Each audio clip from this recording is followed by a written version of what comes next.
Okay. Good afternoon, everybody, and welcome to our third Know the Gap Gender Lecture. I am Niccolò Alessi, and I'm a postdoc researcher at the World Trade Institute of Bern. And today I have the pleasure to host this webinar, which is organized in the framework of the SNF research project, Gender Equality in the Mirror, and the Horizon project, HR Just. I'm very, very happy to see that there are many participants in August and very much looking forward to listening to today's lecture. And in our third event, so I am admitting everyone, okay. We are going to focus on another foundational branch of gender studies, which is gender and migration. Today's lecture will allow us to have a comprehensive overview of what a gender perspective means in migration studies and how important it is to integrate it in research and policy making. And we will address these very interesting topics with Professor Sara Scuzzarello. Sara is Associate Professor of Migration at the University of Sussex and affiliated researcher at the Sussex Centre for Migration Research. She is member of the executive board of the International Migration Research Network and co-founder of its Standing Committee on Gender and Sexuality in Migration Research. She's a real expert of this field with numerous publications and ongoing research projects in this area. So thank you very much, Sara, for accepting our invitation. And before I hand over to Sara for a lecture, let me remind you that the meeting is recorded and the recording will be uploaded on the website of the HR Just Intersect Observatory in the section Gender Lectures. And as usual, after the presentation, we will open the floor for discussion. So please feel free to raise your hand and share your comments and ask questions. We are very happy to have an interactive lecture and very much looking forward to the discussion after Sara's presentation. So that being said, I now can leave the floor to Sara for a lecture, who is actually, if I'm not wrong, connecting from Thailand right now. So please, Sara, thank you very much. Yes, indeed. Well, thank you, Niccolò, for really kind introductions and for a really kind invitation. I'm really delighted to be part of the Know the Gap Gender Lecture. And so thank you to Niccolò and to Professor Fornallet for setting this up and creating them. I said, as you're saying, I was really impressed, like 26 people on the call, and it's as in early August. That makes me was a bit, it's a bit daunting here, and more are coming. So I'll let you get on with admitting our colleagues here. So I'm going to do these things here. See if I remember everything works okay to share the screen. See if I can do that properly, and also share the right one. And here, I think this is working okay. Yeah, just let me know if it doesn't. Okay, fine. Okay, so Niccolò asked me to kind of talk a bit about gender migration, and it's such a big topic, I didn't know where to start. So I decided to go broad in a way. So why do we talk about gender migration in the very first place? Giving some overview, because in 2024 we think that it's obvious why we're talking about gender migration, but bringing your attention to the fact that it's actually a conversation that is relatively new in this, migration studies, compared to the broader and wider research that's been done on migration. Then we're going to look a little bit at why do women decide to emigrate in the first place, and what are the differences there, and particularly looking at labor migration, and being obviously the main source of international immigrants. And then I'm going to try to wrap up within kind of 30 minutes that I have to look at some gaps in the research, in terms of some of the things I've been working on, and try to look at migration policy from a feminist viewpoint. Right? So there's a conversation that I started having with some colleagues more recently, and I'd like to share some thoughts with you as a way to expand the conversation and get also some food for thought around that. So in academia, up until the 80s, as I was saying, women were really seen as some kind of followers to the main migrant. So they were the daughters, they were the wives of the migrants, but not really leading the migration journey, so to speak.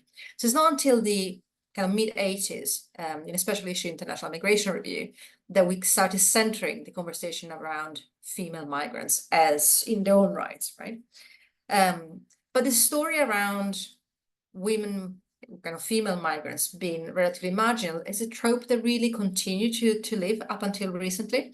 So in the first edition of the Castellan-Miller, The Age of Migration, which is one of the key texts in migration, sorry, there's a closed caption, there's a message from Zoom there, I got to be confused. So they talked about, what does characterize the contemporary age of migration? They were saying, well, the fact that migration now is highly feminized compared to before. So this idea that women were not really that important in migration in the past was something that really was very, very central to the conversation around migration up until recently. However, research from historians, feminist historians, and historians of migration have now shown that, well, actually, the female migrants have been moving internationally for much longer than this. And the fact that women were migrating is something that characterizes the whole of the 20th century, particularly looking at the flow between Europe and North America, but not only. So the work by Marlou Schröver, Donata Garbacia in particular, is really pivotal to understand and contextualizing the role of women in our story around migration.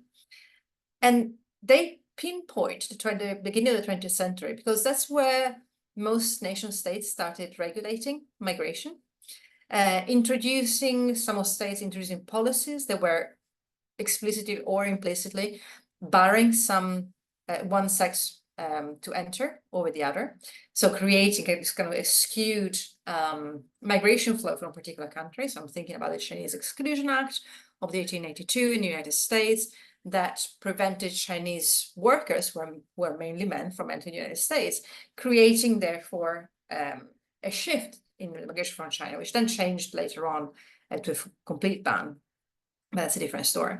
Or the White Australia policy up until 1973 that really targeted men from non-European, so particularly Asian countries, from entering, and again skewed the entry point towards women. At the same time, in the destination countries, we see there's a change of shift in the demands in the labor market. So at the beginning of the 20th century, we see more need for domestic workers, for nurses, but also for factory workers whose skills were deemed to be the classic nimble fingers. So women were more attractive in that way to factory owners and sex workers. Okay, so what we see here from the 20th century and onwards, more and more women were migrating independently to elsewhere in the world, creating therefore change in culture in some nation states. So there is evidence, for instance, that in DR, in the Dominican Republic, in the late 19th century, men started encouraging women to emigrate for work. Something that, because it was deemed more acceptable for women to work abroad than to work in DR. So there's a change, there's a shift in mentality as well.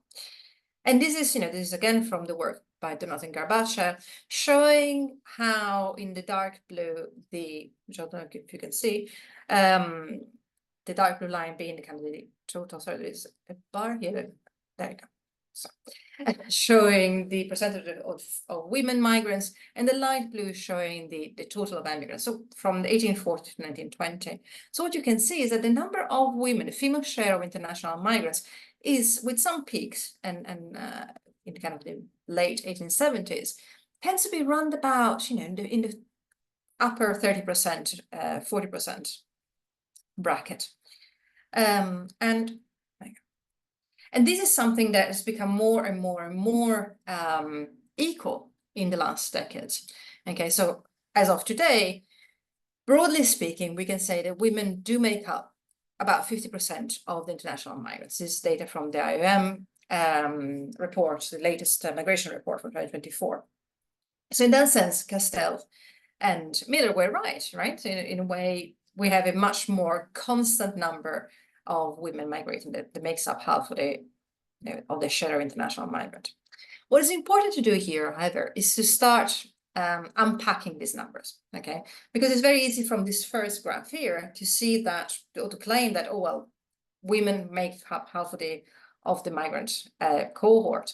But once I start disaggregating the data, which I think is very important, by region, we notice some very important differences. So whilst, in the first figure here, where it shows about the kind of word shadow migrant, female to male, where male is characteristically blue and female is some kind of pinky red. There's kind of this general 50-50 share. You see the big differences between regions, right? So Middle East and North Africa, there's an immigration flow characterized by men predominantly. That is obviously a reflection of the type of work that migrants go and do, so particularly in the construction industry, that tends to be male dominated. Whilst if you look at the graph for Latin America and the Caribbean, there is instead an overlap between the two. And in North America, while women tend to emigrate to a larger rate than men, or have been doing so for the last 15 years. So it's always very important when we start talking about a feminization of migration to bear in mind, where are we talking about, okay? Where are people coming from, where people are going? So having established that women make up more or less 50% international migrants, so we say, well, then gender matters, which is true, but this cannot be the only reason. So we cannot just look at gender as a demographic variable.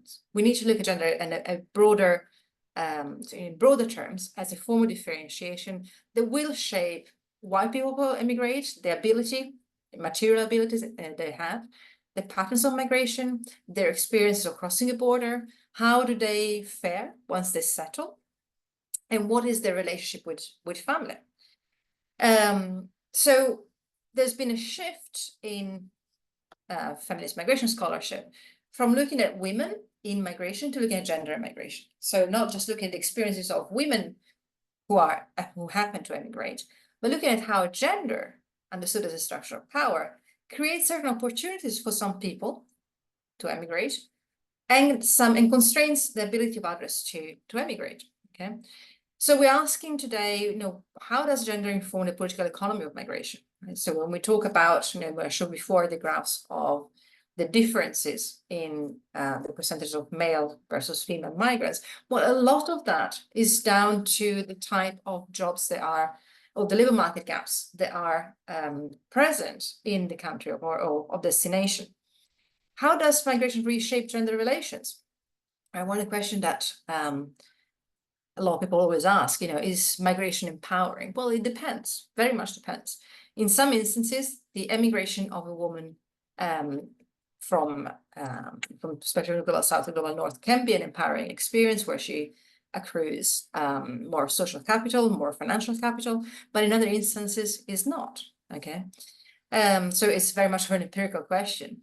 But one thing that we always need to think back is, what is, once the woman emigrates, what is her relationship with her family back home? In what way are certain gender inequalities reified through migration? And in what ways are they challenged? Okay, and importantly, we are starting to look well beyond North America and Europe. So migration studies and migration scholarship is a body of work that broadly started, kind of in the Europe and North America. But what we fail to understand sometimes is that the vast majority of international migrants move elsewhere, okay, in other continents, within other continents, and so on. And so there is a burgeoning scholarship of incredible importance that look at intra-African migration, intra-Asian migration, migration within South America and Latin America, broadly speaking, that we must pay much more attention to as migration scholars. Within that attempt to move from women to gender, there's also an increased attention to understand how gender as a system of power intersects with other systems of power. So racism, so patriarchy, racism, and so on and so forth. In this context, intersectional theory, intersectional methods is an approach that has been really helpful in trying to challenge the idea of a single story of the female migrant, really trying to understand how different social locations, sexuality, intersectional class, race, age, and so on and so forth, enable some people to immigrate, or facilitate rather the immigration of some people, whilst really blocks the immigration of other people, and really bringing much more nuances in how we understand the migration experience or the migration journey. So one thing that we, as migrationists, we always want to try to understand is, why do people migrate in the very first place? You know, if you think about it, globally speaking, is just under 4% of the world population that emigrates internationally. So we're not talking about a very big, you know, it's a large number, but you know, comparatively speaking, is not very large. And within that, why do women emigrate in the very first place? Well, the research shows that three things matter. One is cultural, cultural norms. Second, discrimination. The third is social networks. So the first thing we need to understand to try to gauge why women emigrate in the first place is the cultural norms in the society of origin. First of all, to the degree to which migration is seen as normal, right? So whether there is a culture of migration in the country we are looking at. So in rural Thailand, where I'm currently based, is seen as normal to send the female family members to cities as seasonal workers. Women who tend to be given, in a way, the role of dutiful daughters, meaning that they're expected to take particular responsibilities, caring responsibilities for their aging parents. So one way to do that, because of the lack of employment opportunities in rural Thailand, is for them to go and work for the seasons in bigger cities, either in the manufacturing industry or in the tourism industry. However, in Senegal, which is a very different context, emigration is mainly undertaken by men. So where here we have a situation whereby, you know, obviously men emigrate partly to improve the financial and social standing of their family of origin, but immigration is also seen as a rite of passage for them. So as a symbol for maturity, masculine maturity. So in that context, women have much lower aspirations to emigrate in the very first place. So looking at how cultural norms tie into care responsibilities is very important. We also know the work from Doug Massey and colleagues shows that in matrifocal countries of Nicaragua and NDR, where the role of women is much stronger, much more central to society, we have a much higher rates of women emigrating. That is tied to the degree to which women have a power to make decisions in the household effectively. So to autonomously decide whether to emigrate or not. The other thing that matters here is discrimination. So the degree to which women can access financial resources in the family network will obviously affect their ability to emigrate in the very first place. So in contexts in which they cannot own property, or they cannot have resources, the financial matters are handled by male family members, they will not be able to emigrate to the same degree as men. And tied to that, the degree to which young women will be able to access education will have an impact, or negative impact, to their ability to emigrate, because it will have a negative impact on their employment opportunities, and therefore access to own financial capital, and therefore money to emigrate in the very, very first place. We need to remember in this context, you know, despite the kind of tropes that are shared by media nowadays, the people who emigrate internationally cannot be the poorest of the poor. To emigrate internationally, you need a certain degree of social capital, so you need a network to rely on, and of financial capital. To emigrate internationally costs a lot of money, particularly for people who do not have access to safe and legal migration routes. So to emigrate in the first place, you need access to material capital. Contrary to this, in the context in which gender equality is improving in the country of origin, we see a higher number of high-skilled women emigrating, whilst we also see at the same time a lower number of low-skilled men emigrating. So the low-skilled men tend to stay put, and the high-skilled women tend to emigrate instead. And then finally, social networks. So I mentioned it just now. So the importance of knowing somebody in the country of settlement or a potential country of settlement is crucial for emigrating in the first place. So you need to know somebody somewhere in wherever you want to go. Tied to that is the degree to which migrants can see the people that they know who have emigrated before them as being successful in the very first place. Okay. In the context of Thailand, I said I'm biased because I'm here at the moment. Work that we have done with colleagues and before us, people like Dr. Sunanta, for instance, has seen how Mia Farang, that is the Thai women who marry a Western man, who are quote unquote successful in the upward social mobility. That means that they are able to secure, for instance, a marriage with the Western man, some form of allowance or a job, perhaps even a citizenship in the country, in the Western country. They're seen as being successful, and that will spur further emigration from a similar cohort.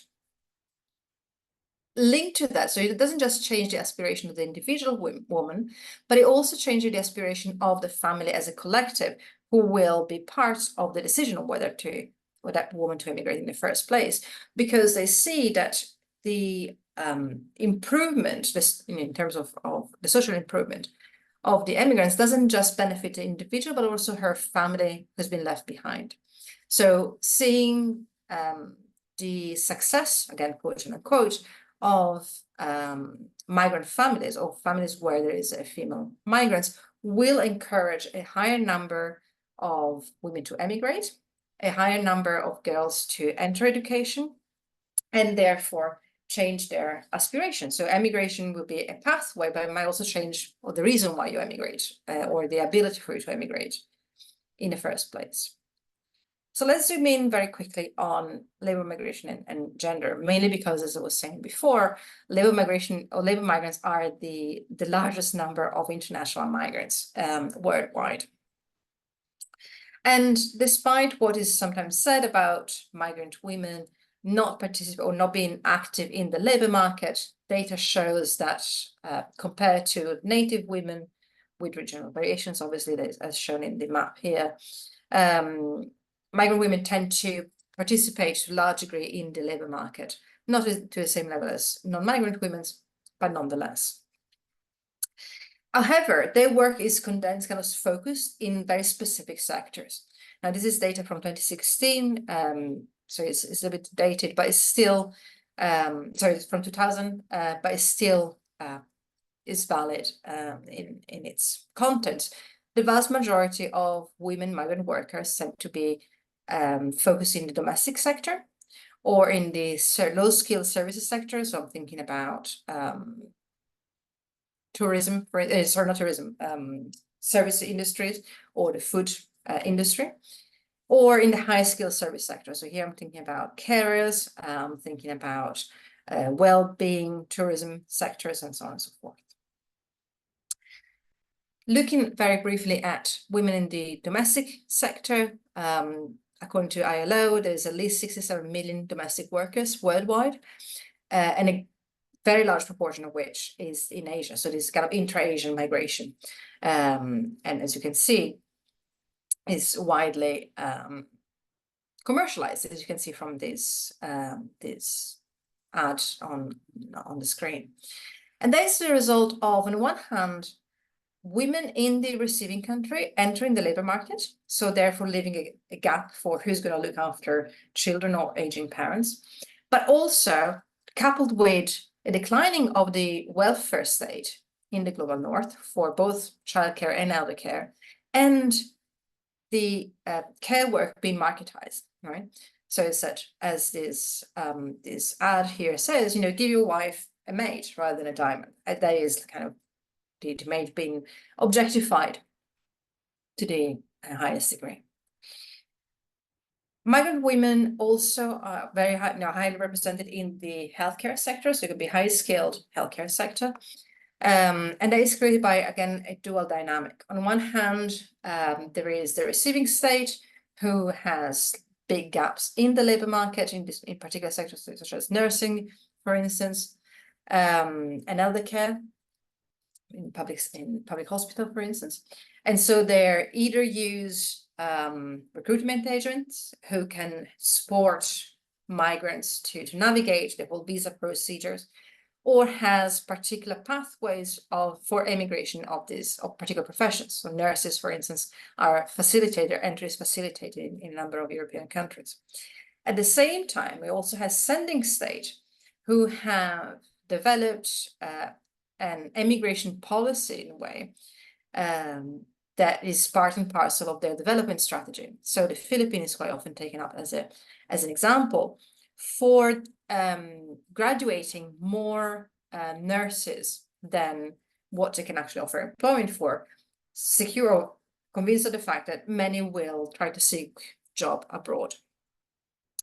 Now, this type of movement, international movement of migrant women working broadly defined in the care sector, whether it's healthcare or elder care or childcare and so on and so forth, leads to the creation of what has been known in the literature as global care chains. So that is a link between the migrant family or the migrant woman who will leave part of her family behind, whether it could be children, or it might be her aging parents, for instance, who will be looked after by a non-migrant family member. And she moves or emigrates to work as a care worker, so to care for the employer family's children or aging parents, so that the adults in the household are able to enter professional employment. The existence of these chains of care has led researchers to look more intensely at how do these families, they are stretched across borders, how do they work? So that's when we start talking about transnational families. And Racel Pareñas, who has been working extensively on Filipino domestic workers in a number of receiving countries, talks about transnational mothering and parenting. So looking at these women who have been abroad for a number of years, how do they do parenting, right? And what she finds in that remittances are particularly important. So the money that they send back are particularly important as a proxy for nurturing and caring and parenting. However, those remittances doesn't really shake up the gender norms about parenting and family structures in the Philippines, where the families where a mother in particular leaves the country to work abroad are described as broken homes, seen as a national tragedy, cultural tragedy, because in many ways are families that diverge from how a nuclear family is expected to look like. Obviously, it doesn't apply to fathers who emigrate. We know that there's a larger majority of Filipino men who emigrate compared to Filipino women. But also this idea of not living up to a traditional understanding of mothering is something that Pareñas finds in many ways haunts the research participant that she has been in touch with, for not feeling adequate in their way in which they support their children. Now, the fact that a lot of women emigrate as domestic workers or in low-skilled sectors has created a bias in the research, because it's been a very narrow focus on these particular employment sectors, reinforcing in many ways a stereotype of the woman or migrant woman in this case as inherently caring. That's what women do in many ways, okay? Missing out the emigration of female skilled migrants, endorsing in many ways this dichotomy that the skilled immigrant is a male, particularly if he works in STEM, and a female migrant is a low-skilled individual, but also ignoring largely other less skilled sectors, such as people working in hospitality, people working in the wellness industry, so more kind of intimate work, and sex workers. The whole debate around sex work is obviously highly polarized, as you could imagine, whereby sex workers, it can sometimes be conflated with trafficking. And that's something we can perhaps discuss to a large degree, to a greater extent later on in the Q&A. But looking at skilled labor migration, there is, again, this bias around the global race for the best and brightest to reach out for male graduates. However, we know data shows that the majority, a large proportion of female migrants are highly educated, they have tertiary education. However, not all of them enter skilled employment. So although they might have the qualifications from their home country, they are unable to secure an employment that is commensurate to their educational or to their degree. But that is due to two things. On one hand, intersecting discriminations that they might encounter along the way that puts them or forces them or funnels them into low-skilled employment. Research by colleagues here in Thailand shows that a lot of Thai immigrants to Europe are funneled into either the food industry or the kind of massage type of industry, regardless of their qualification from back home. But also the work by Katab shows that the migration governance itself creates barriers for highly educated women. So we know, for instance, Katab has been doing work in the Arab Peninsula, that the number of men who secure employment in high-skilled occupation and who comes with family will tend to be married to a high-skilled, to have a high-skilled spouse. However, she will enter the country as a family migrant, so through a kind of family migration visa, and she will only find employment afterwards. Okay, so that is something that we need to study to a much larger degree. But we also know, and the limited empirical research done on high-skilled migrants and their desire to emigrate and the aspiration to emigrate very much, in many ways, overlaps with that of men. So better lifestyle, possibility for career development, but there is also an added layer to this, whereby highly skilled female immigrants will aspire to move to contexts that are less restrictive for women. So that's something we need to do much more research around. What I was mentioning before is that a lot of highly skilled migrants, female highly skilled migrants, will experience a high degree of de-skilling, partly because they struggle to get their degree recognized, but also because of intersecting discriminations. So when I mentioned before, nurses from the Philippines, for instance, there's vast evidence showing that they tend to be paid less than their native counterparts. They face much more racial discrimination and abuse from patients. And you obviously are aware of the current racist riots that are happening in the UK now. One of the instances targeted specifically to Filipino nurses that were traveling to the hospital where they were working. So these are the kind of things, although this is an extreme example, the kind of discriminations that they face on an everyday basis is very much alive and kicking. So what they experience, however, is a kind of contradictory class position. So on one hand, they're highly educated, so identify as middle class, but have a lower status job, okay?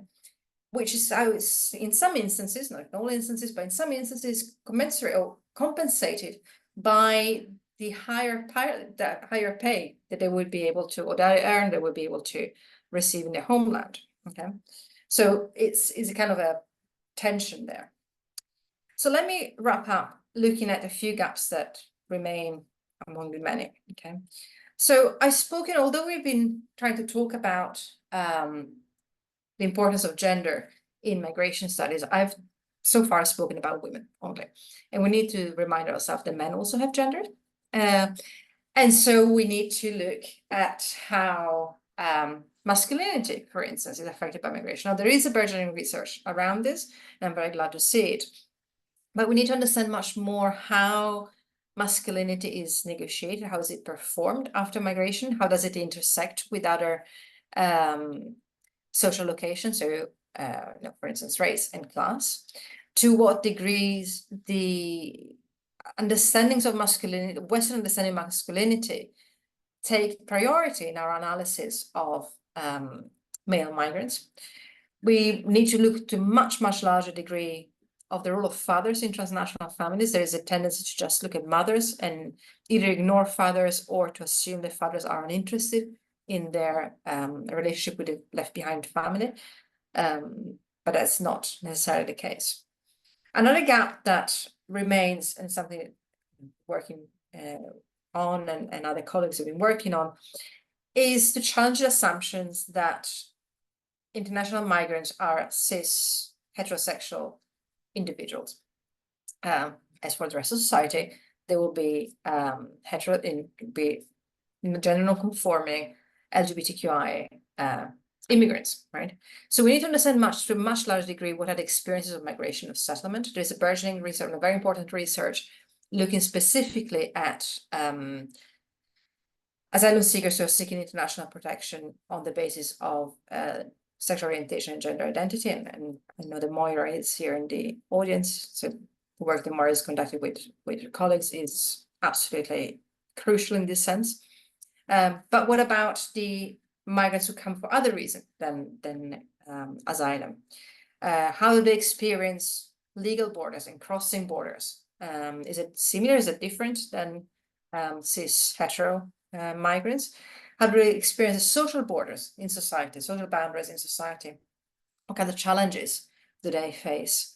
And moving forward, I think, it kind of brings me to something I've been thinking more and more about, as I was mentioning before, the idea that we need to start rethinking migration, both research and migration policy.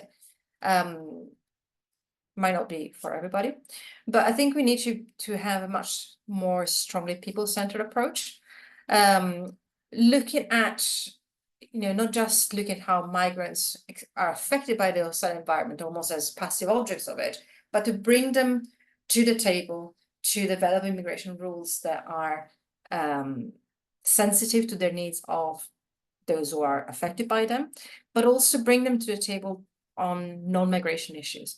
So migration is quite often seen as a silo in policymaking. However, there is the fact that there are people with different backgrounds will affect labor market, education policy, healthcare policy, welfare policy, and so on and so forth, in both origin and destination states. Okay, so that's something I'm quite strongly about. We also need to reframe what the problem of migration is. We've seen in the last, I would say, 15, 20 years, migration is increasingly being presented as something to solve or something to manage, or something to crack down, as if you're living in the UK. Whilst we need to see migration as something that is normal in many ways, that's happened forever and will happen forever, that is part and parcel of global change and development.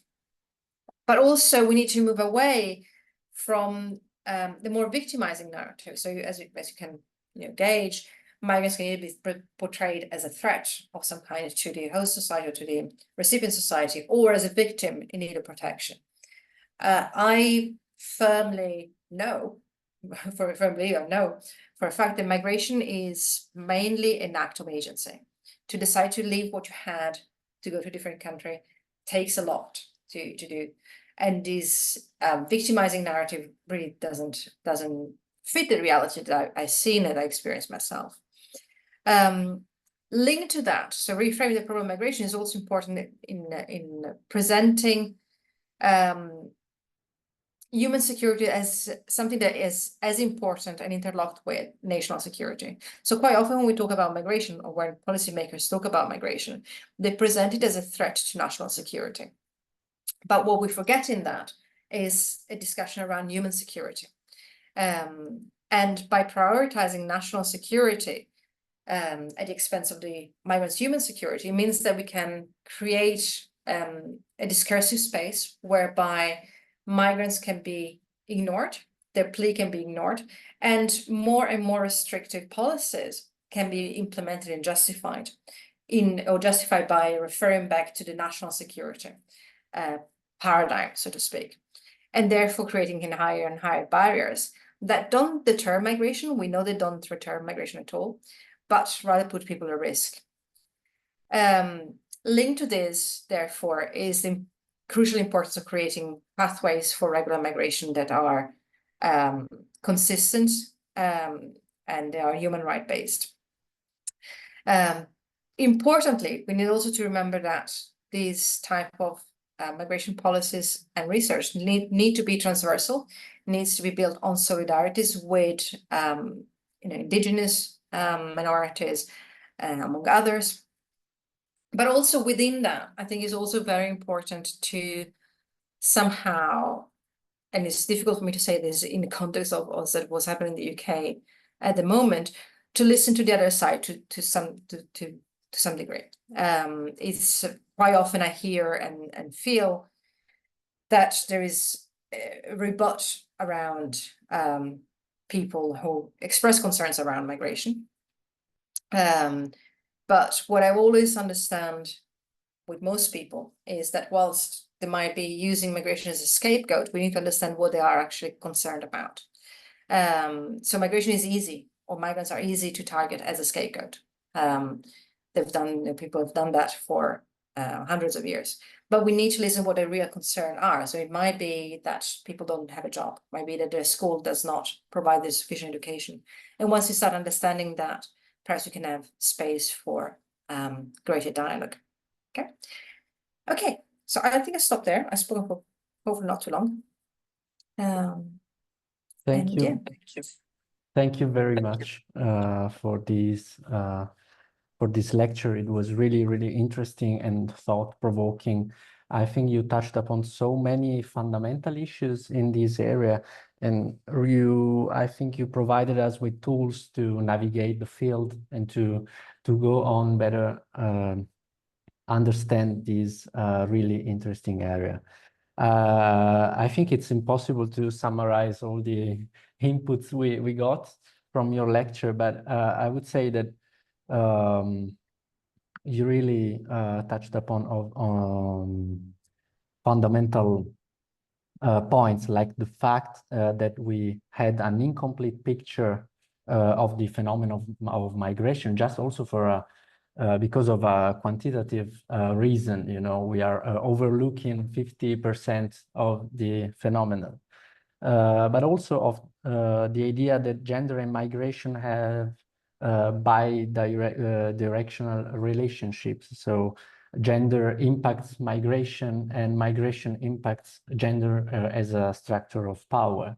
And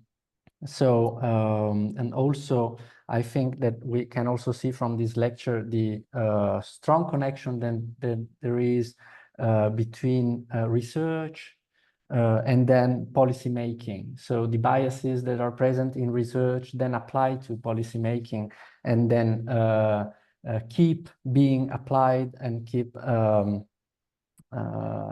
being implemented in this way. So in this way, research is really important also to face these biases. And for instance, the fundamental bias, high-skilled men, low-skilled women, for instance, and also the fact that we always have a specific idea of migrant, even in research or in policy making, that then applies in policies, and we can see that we overlook not only in research but also in policies many different kinds of migrants. Also the idea masculinity. That is another issue that we have to go into, because even there we are kind of applying biases and not these kind of ideas.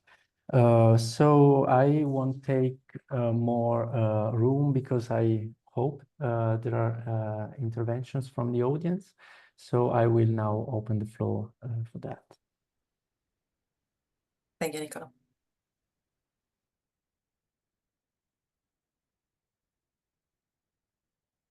Moira? I see Moira. Hi, Hi, Moira. everyone.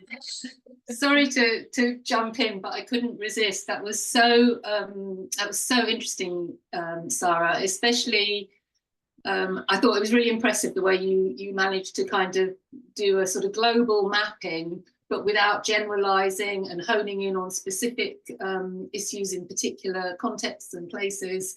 I really got a lot from it. And as you know, my kind of area of research is refugee protection. So I'm really interested in the relationship between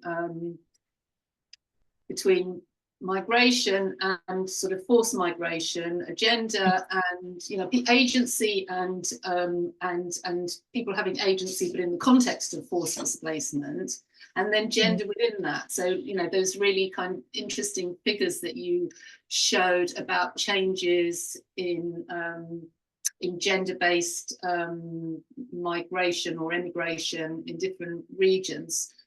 If there were the data available to break down between people claiming protection and people moving for work or study, whether there'd also be a gender dimension to that, and whether that's changing. So I thought that was really, really interesting. But then the thing that I found particularly striking, which was when you, which I wanted to ask you about, was about when you were talking about emigration of highly skilled women, and what this kind of goes to what Nicola said about biases in research that then impact on policy, because that very much resonated with with something that I'm doing at the moment in working in a network for women in refugee law, where we're trying to in kind of developing the network, we're trying to kind of encourage members from countries in the global south and from different non-academic and non-legal sectors in the global north, and sort of diversify. But then I'm sort of thinking about my experience of a couple of people, and not just in a couple of women, not just in the context of women in refugee law, but sort of at conferences and things recently, who are originally from countries in the global south. And I'm specifically thinking about Nigeria and Mexico, but have relocated to America and the UK, and just thinking about whether there might be some kind of tension or more analysis needed about the relationship between gender equality kind of agendas and efforts to sort of support women. And I think the same might be true in relation to sort of queer scholarship as well, but that are kind of Western focused, Western driven, Western value driven, and that have an impact that is incredibly positive for individuals, or can be, in terms of facilitating their migration to kind of better paid jobs, better opportunities, better conditions, but that you are kind of overall that is sort of reinforcing kind of income and capacity and knowledge inequalities globally. It's a bit of a vague question, but yeah, really got me thinking. Thank you. Thank you, Mara. Thank you for breaking the ice. Nicola, do you want to take another question? Because I see that's somebody else. As you prefer. Would you like that? Yeah, I can take a couple. Okay, perfect. We have Sarah Tomforte, please. Hi, thanks for your talk. I'm a grad student in Basel, Switzerland. And I was just wondering how the research, specifically for like low-skilled workers, how that also overlaps with vulnerability to human trafficking. And if that's also examined are women women more vulnerable than men in those low-skilled jobs? If that's also being investigated, or if that's a separate study from migration. Okay, thank you. And is something in the chat, or is it? No, it was No, about okay. other stuff. Okay. So if you want to go on, answer these. Should I go on this too? So I'll start. So let me see how I can structure this. So I think, let me start with Sarah's question, if you don't mind. So the research on trafficking is interesting because, as you know, the vast majority of people are trafficked for labor purposes, but the vast majority of research and the vast majority of action focuses on individuals being trafficking for sex work. So there is a very intense bias in that, and we are missing out on a vast number of people who have been exploited. Then within that, what we see instead in the research on low-skilled workers, there is instead kind of discussions around precarity and hyperprecarity and vulnerabilities around it, that are important, but it's the link with trafficking tends to be quite weak. So I hope that this answers your question, Sarah. But that kind of in a way kind of takes me to Maura's question about the immigration of high-skilled workers instead. So if I understood you correctly, Maura, so you were talking about, partly there's a bias in the research, the kind of assumption that high-skilled migrants are men, and particularly because it's linked to how we understand skill in the very first place, right? So skill is obviously a social construction, but there's a tendency to look at skill as the best and the brightest linked to STEM professions. So engineering, architecture, IT works, right? Which tend to be male dominated. We know that. But we also know that as societies, as you're mentioning, societies in the global south are changing, and some of them are reaching kind of middle income, upper middle income country level. We see a larger number of women undertaking this, of taking this kind of education. And emigrating themselves. So we're missing out on a whole range of women or of migrants that partly they're working in these male-dominated professions, but also working in this male-dominated profession as migrants and migrant women. So it's kind of intersections of gender and class that are in migrant status they were missing out on.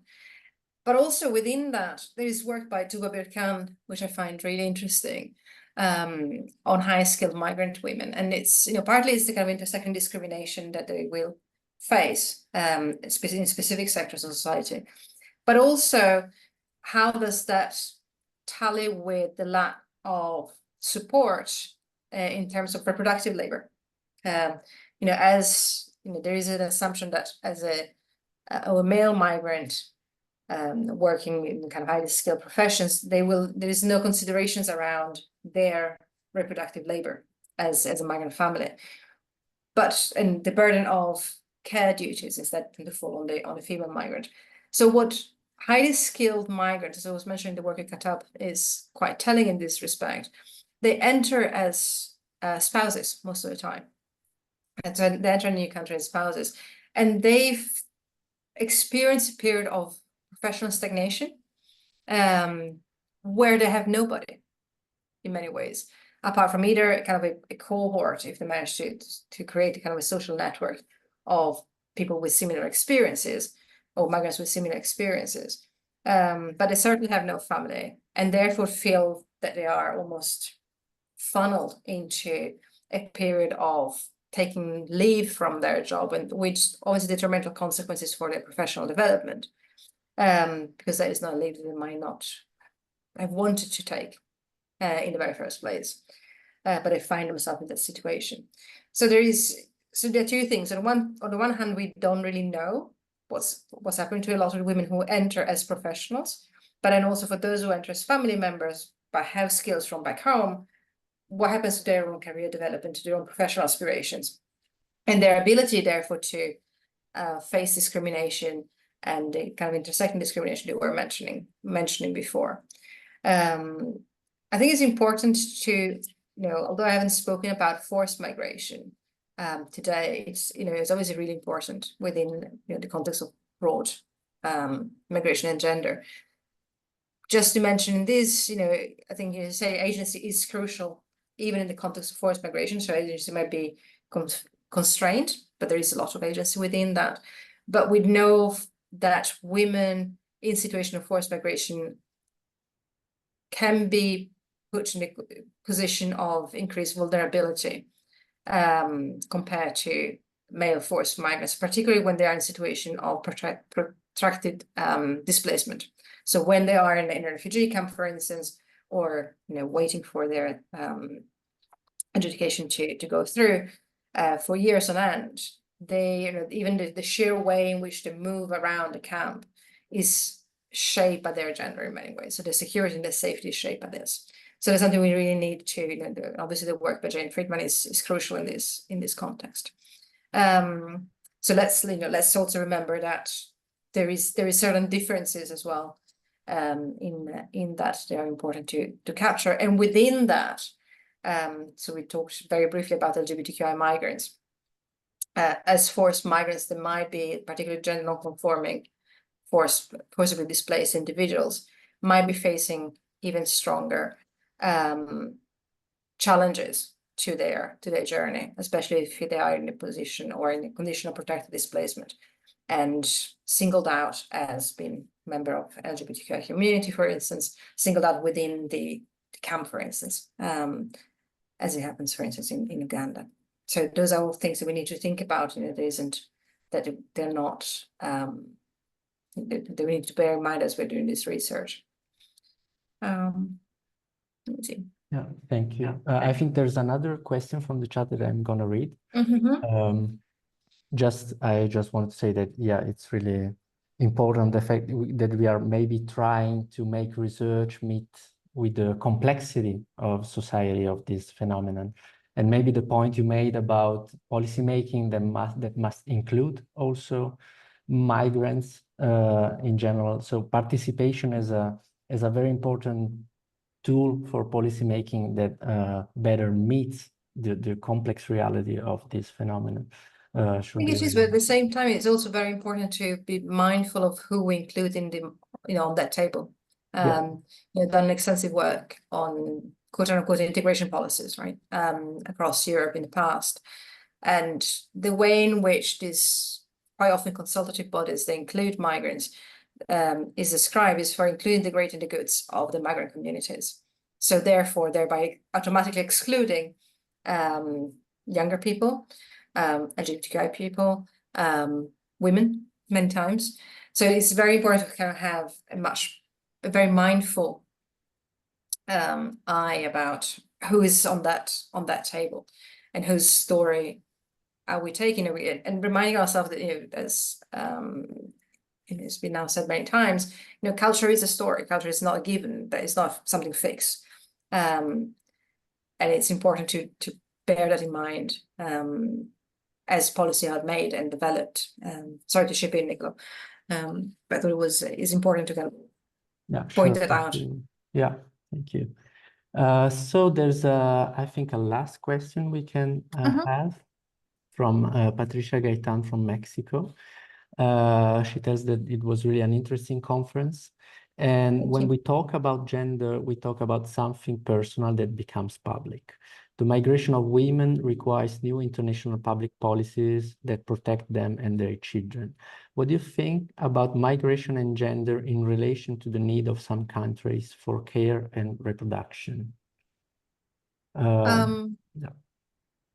Okay. We need some kind of care. So I'm not sure what you maybe mean, we Patricia. can ask, maybe we can ask, are you able Patricia to join us in the... Yeah, to provide us with some more explanations. So are you referring to the kind of the crumbling of the welfare state, or which? We can't hear you. Yeah. I'm sorry, I think your mic is off. Yeah.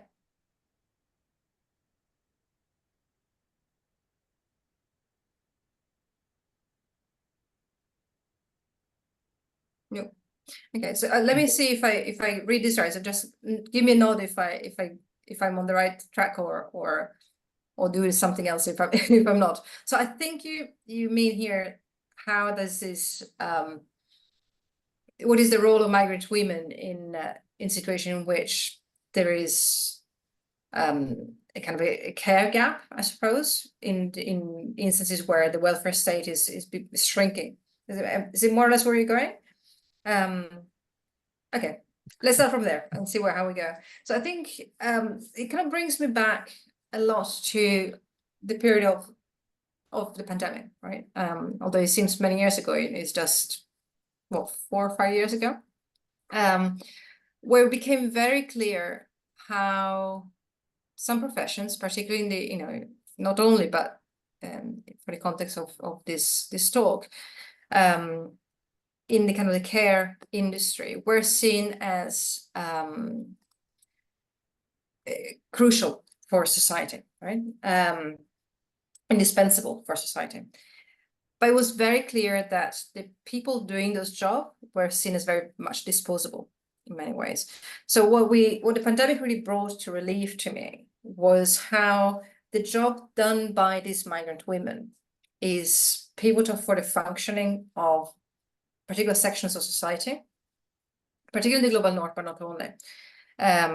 But themselves, they can be very easily disposed of. They can be very easily put at the forefront of health risks, as it was for the pandemic. So it wasn't a question for them to go out and work with in the health sector with very limited PPE equipment, for instance, or looking at the situation of domestic workers, living domestic workers in some parts of the world. They were kicked out very quickly of the family home, or the home for which they were working, and made homeless and more vulnerable to all sorts of challenges, but also unable to return home. So what we really saw was this how disposable the bodies of migrants have become in contemporary societies in the global north, and in particular the bodies of migrant women. We can say the same thing about women working in the agricultural sector, where the women tend to be employed in particular in the kind of berry picking sector, and how they were treated during that period, and the idea they could, if they die, and carers would get some more, in a very crude way of putting it. So I think it goes back to what I was trying to call before, a closer attention to a people-centered approach. We cannot continue to have migration policies today that see humans as commodities. In the case of labor migrants, commodities that will come and work for 6 months and go away, or 3 months and go away, because that's the only pathway that low-skilled migrants has to enter many European countries, for instance. They have to leave their family behind because they're not allowed to bring them over. So we need to rejig our thinking if so much of our economy is built on their presence and their hard work. Again, does that somehow speak to what you were asking, Patricia? I hope so. Yeah, thank you. Okay. She seems happy. Okay. Thank you very much. And I think that we just ran out of time, unfortunately, Fashionably because late. we would have so much more to conversate about. But I really think that this could be a first moment of cooperation, and that brings maybe new possibilities and opportunities. And so thank you very, very much, Sara Scuzzarello, for this lecture. It was really, really interesting, and thanks you. everybody for participating. And I really hope to see everyone in the next lectures. Fortunately, the entire program will be out soon. We will have lectures until the end of December that will be generally online or hybrid, so stay tuned. So thank you very much, everyone, and have a nice afternoon. Thank you, Nicola, for the invitation. Thank you, everybody, for joining us.